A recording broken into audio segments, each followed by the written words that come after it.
Welcome to Tommy Solo's Famous Friends. This is where I get to chat with people I've connected with over the years in the world of arts and entertainment. And today I'm very happy to have with me from Honeymoon Suite, Derry Grehan. Welcome to the show, Derry. Thank you. How are you? I'm absolutely fantastic. And we're here to talk today about the new album. It's just been released February 16th, I believe, Alive. And I understand this is a long time in the works. There's 10 new songs and a couple of re-records. So congratulations. I've listened to a couple of the previews. The songs are great. So what inspired this new album after all these years?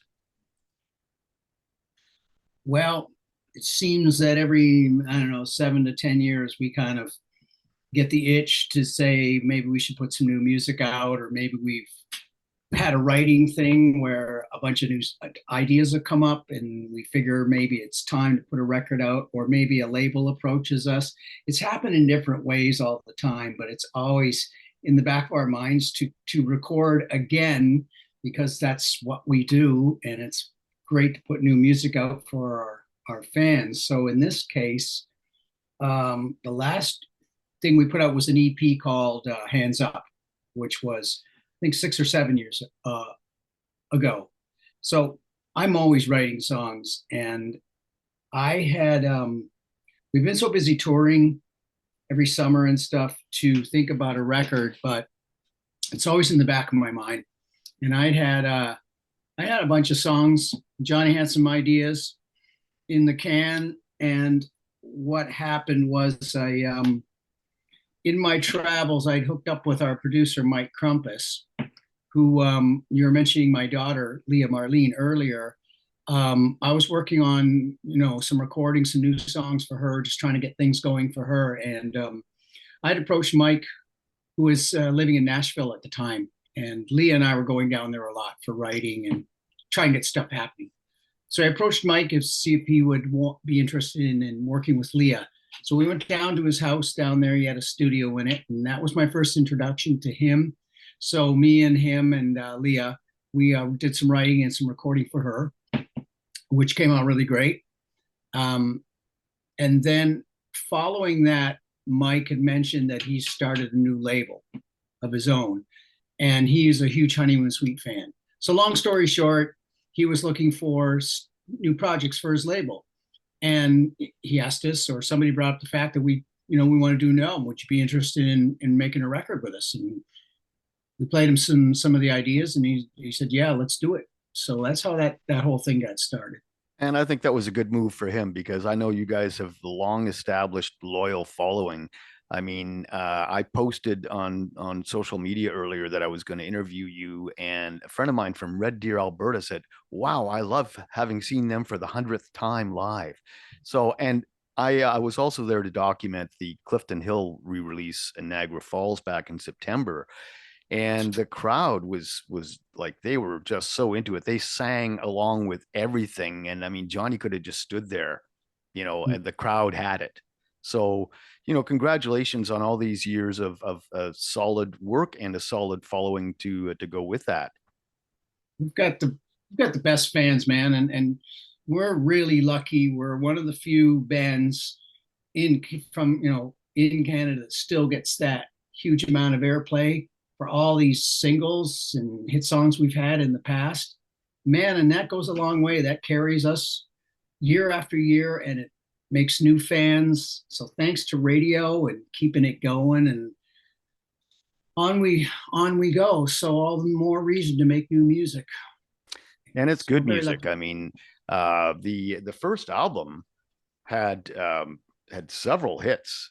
I mean, you had New Girl Now, Burning in Love, Wave Babies, Stay in the Light, and Four, yeah, four, hit singles, four videos.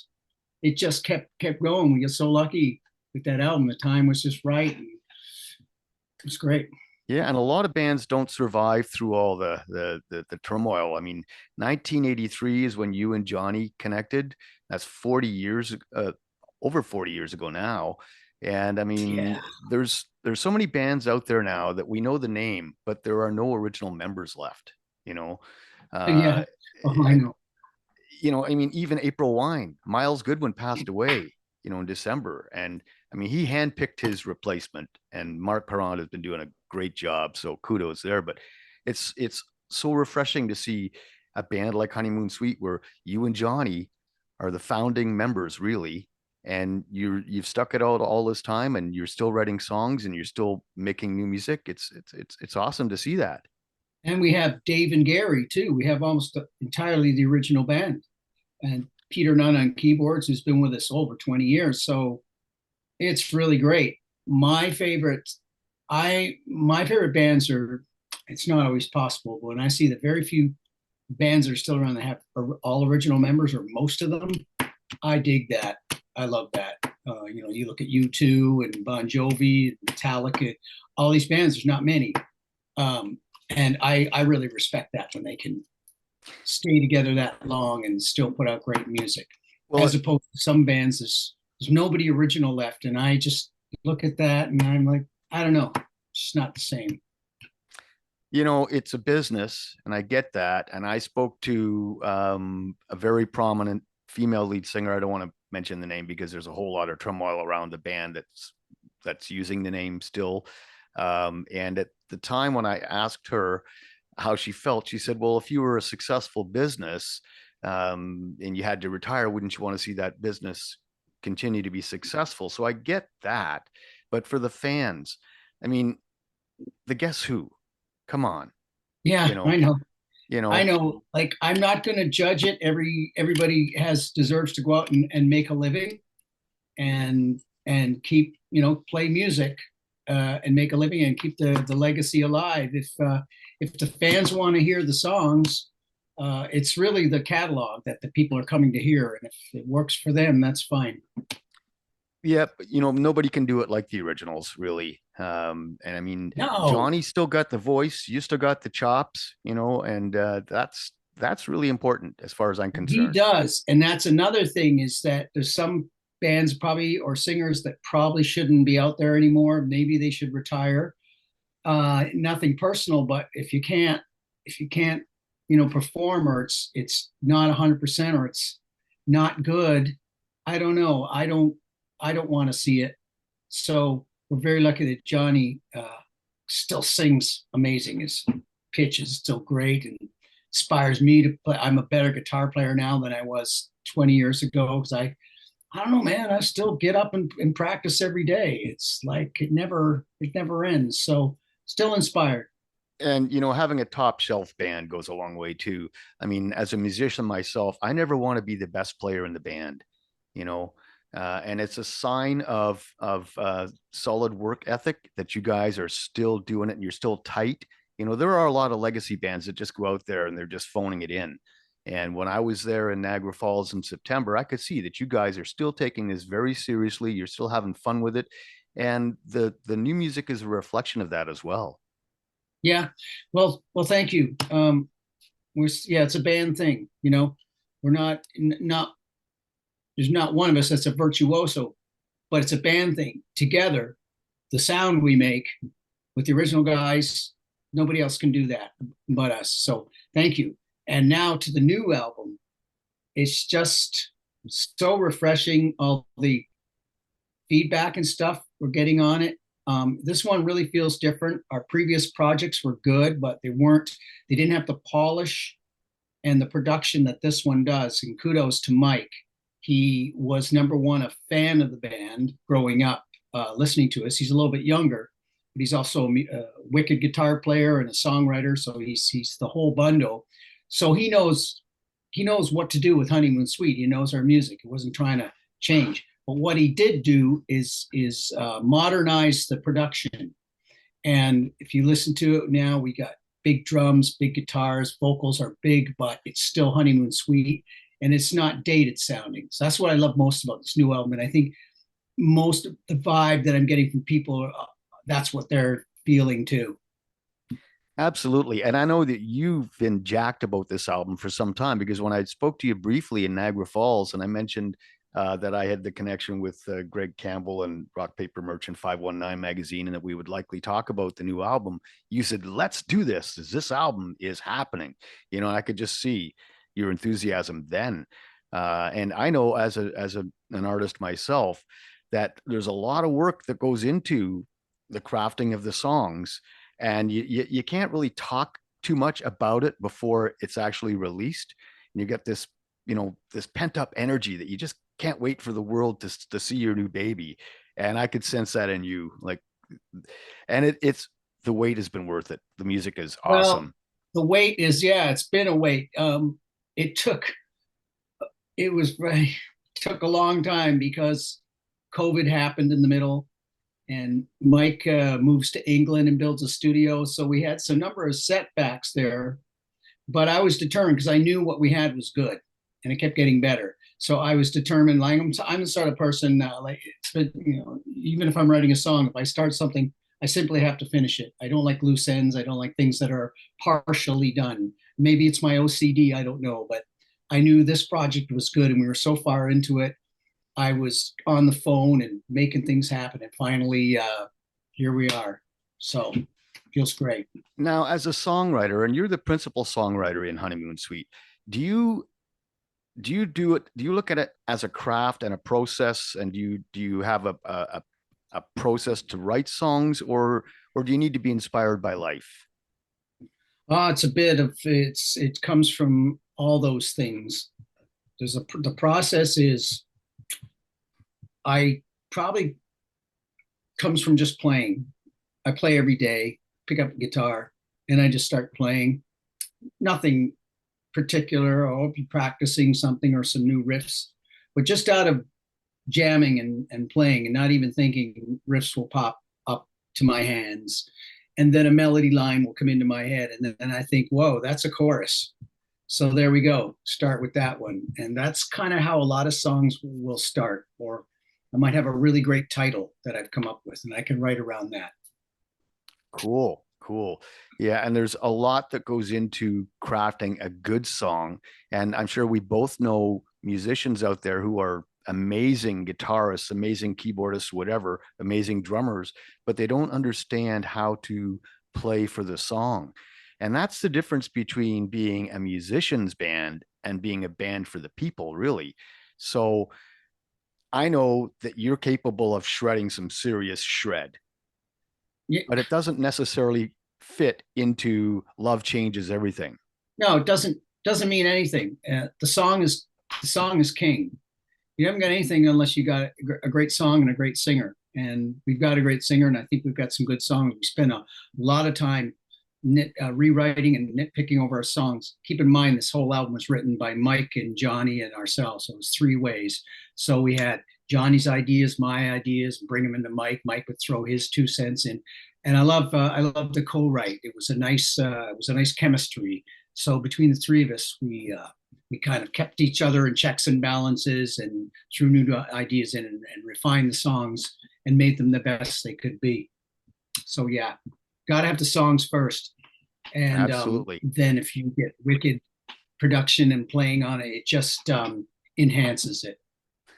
Yeah, and you mentioned production. I know that we all have good ideas, and some of us are luckier than others in putting those ideas together. But sometimes you need that critical third eye, if you will. You need somebody to light a fire under you and say, Derry, I know you can really play something that's going to fit this and whatever, or whatever the case may be. I've had a producer one time say to me, you're an amazing guitar player. Why don't you play like it? And I wasn't even going to put a solo in the song, but I needed that little kick in the pants, so you've obviously worked with some good producers in over the years. And this Oh, sounds we like another have, one of those experiences. and I do like when you have the right producer in the room because he'll tell you he'll tell that objective ear. I need that because sometimes I don't know if anything's any good. Sometimes I think I got a really good song and they're so about it, and then I'll play a throwaway riff and they're like, "What's that?" And that ends up being the great song. So that's why I like co-writing. It's bouncing things off because sometimes you lose your objectivity when you're just so inside of your head your song. Absolutely. And you guys have had the right team inside and outside the band for a long time. So it's been working. Speaking of teams, now you mentioned your daughter. briefly, and you and her were working together to get her somewhere on America's Got Talent, and that must have been quite the process. I mean, I was asked to audition for Canada's Got Talent, and my appointment was 1 o'clock at the Rogers Center, and I was beaming. I was, oh, I'll be here for my 1 o'clock appointment. Little did I know there were like 20 or 30,000 people that also had Yeah. a 1 o'clock appointment. So just to get through that, that must have been quite the process. Well, first of all, she was on American Idol, not Oh, America's sorry. Got Talent. Yeah. However, when she was much younger, I mean, she's been playing since she was 8 years old, out, doing gigs. She did audition for America's Got Talent a couple of times. I remember we went to St. Louis and she got advanced to the meet the producers, but never went farther than that. But that was kind of her first exposure to that cattle call in an arena with thousands of other contestants.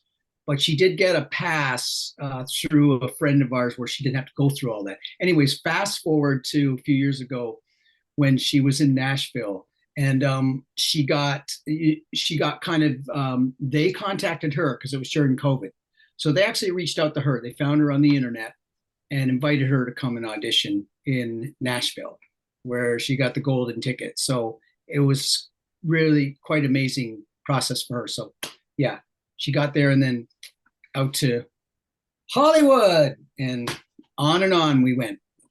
And it's so great to have you, her dad, as the biggest support. I know that for a lot of us, I can remember practicing with early bands in my grandmother's basement and my mom pounding on the floor with a broom. Can you turn those damn drums down? So we didn't all have that kind of support. So it's nice to see that you have that connection with your daughter in the music. Well, yeah, and I know I grew up. I didn't have a ton of support from my parents either. When I was, a kid, I would always leave the house and go somewhere else to make noise. But with Leah, her mom and I, from day one, she did all this herself. She found her own talent when she had the desire and the talent. We didn't push her into it. She just found the love of it. And we only kind of encouraged her, and I did what I could to help her along. And you've done a good job, absolutely. So, as a guitar player, we all have challenges, and one of the biggest challenges for me has been to pick the right guitar. Like, I don't know if you can see behind me, I have a few guitars here, Mhm. and I've got a custom built Strat and a custom built Telly because I could never buy one off the rack and be completely happy. So now you have an endorsement from Godin. And I how did do. that happen? And what's that experience been like for you? Well, I have Godin. I've kind of worked with them on and off over many years, um, but never a full endorsement like I have now, where they approached me and asked me if I wanted to do a signature guitar, which was amazing for me. I've always kind of wanted to do that with a guitar company. Um, so again, Mike Crumpus had a hand in this. It's a long story, but Mike knew the people at Godin, and they Mike was a fan of my guitar with the yellow tire treads on it because he thought that was pretty iconic. And he mentioned to Godin, I'm working with Derry from Honeymoon Suite. Why don't you guys do a signature model on them? And lo and behold, they got a hold of me and we started the process. So we have a signature. I have my own signature, Derry Grehan TR1, it's called. And it's been out for a few years and it's doing really well. We did a limited run and sold quite well. It's a really amazing compliment, and I love the guitar. Now, were you able to get hands on with the actual design process and tell them certain specs like the radius of the neck and so on, that kind of thing, or what kind of pickups, or was it just here's the kind of guitar I like and what can you do for me? Oh, sure. It was a combination of I used Godin's a Godin body and a Godin neck with my specs for the guts and everything else. Of course, I was hands on from the beginning.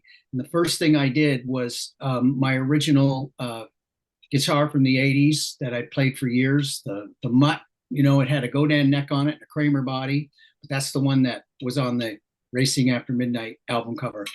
I took that guitar to the factory to Godin so they could photograph it and measure it, and that's how we started the process. I said I want these pickups, this bridge, and everything else, and we started there. and they put a prototype together and sent it to me. And I went over it, gave my comments back, and they built another one and sent, it was a few back and forths. It was a really cool process. Again, that took time too, because it was during COVID. Right. But eventually, after about probably 2 years, we got the final production model, which I have a couple of them, and they're beautiful. Nice. Well, congratulations on that. Yeah. Back to the new album, Alive. It's out on Frontiers and wherever you can get your good music. There are two singles, Alive and Find what you're looking for. yes, that's the new one that's just been released, right? Yeah, actually, the new album, because it took so long, what we did was when we had some of the tracks finished, we decided to release a single like probably 2, 3 years ago called Tell Me What You Want, because it was done, it was mixed. And Mike was like, why don't we whet their appetite and put a single out now? Because a lot of bands do that in place of albums. So we put Tell Me What You Want was the first single with the video. And then a couple, like last year, I think we put out Find What You're Looking For. And now with the release of the record, the latest song is actually the third single called Alive, which is the title of the album, and the little video, which we shot in Niagara Falls. So we're 3 singles in technically.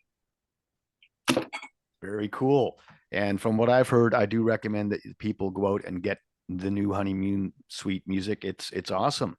You know, I don't know what else I can say. You know, you guys have been successful all these years, and I know there's a lot of stuff that happens in between. But congratulations on your longevity and maintaining your solid fan base, and congratulations on the brand new album. Thank you. Thank you. We're pretty proud, pretty happy with it. And we can't wait to get out and probably going to play a new track or two in our show. And it blends in real well with all the other stuff. So we're excited to get out on the road this summer. And after the tour, do you already know what's next after that for you guys? No, no, we just kind of take it year by year. We just go from one project to the next. Like you mentioned, Clifton Hill, which was a great album. We remixed that, and that's been re-released, or it's going to be re-released, and that's really cool to do that. And then we've got the Honeymoon, like the new album that's out. Then we'll start our spring and summer tour, go from there. And after that, I don't know. I just want to go out and tour now. I want to go back to Europe. I want to play more in the US, and on we go. We'll all look forward to all the new stuff happening. So the new album Alive is on Frontiers. The Clifton Hill, that's Rock Paper Merch, is that right? Rock Paper Merch. And yes, the new album Alive is on Frontiers in Europe and the US, but it's going to be released under probably Music in Motion or our web store. It's going to have a different label. So for your Canadian listeners or viewers, they should buy the album, the Canadian version of it, which is, you mentioned Greg Campbell. We're working pretty closely with him because he's our web store. I think it's Music in Motion or Merch in Motion or something. Yeah, the label is Music in Motion, and then there's That's Rock it. Paper Merch, and I think there's a Merch in Motion. He's a guy, he Yeah, never sleeps, that guy, you know. yeah, just go to that site and you'll find the new record. That's for the Canadian fans. That's where they should get it, because if they get the Frontiers version, they might have to get it sent over from Europe, and it'll be more expensive. But I don't care where you get it, just get it because it's good. Should point out too, for vintage audiophiles, the new album is available on vinyl as well as CD. Yeah, we're doing special vinyl, autographed vinyl. All that stuff is going to be available. Some really cool packages. Awesome, awesome. Listen, Derry, I don't want to take up your whole day. I do want to thank you so much for taking the time out of your day to do this with me. And until next time, cheers. Yeah, no, happy to talk to you. Thank you. Tommy Solo's Famous Friends is a one-man production, meaning that I've done all the work, including recording, editing, guest acquisition, etc. And hey, here's some news. We've just recently joined forces with 519 Magazine, so you can check out my interviews there as well. The theme song for Tommy Solo's Famous Friends is a clip from my original composition, The Burn, all rights reserved. If you enjoy the show and you'd like to help us keep it going, why don't you click on the Buy Me a Coffee link in the show notes. Hit the like button, subscribe, all that stuff. We really appreciate it. You can find me on Facebook and Instagram. And until next time, cheers.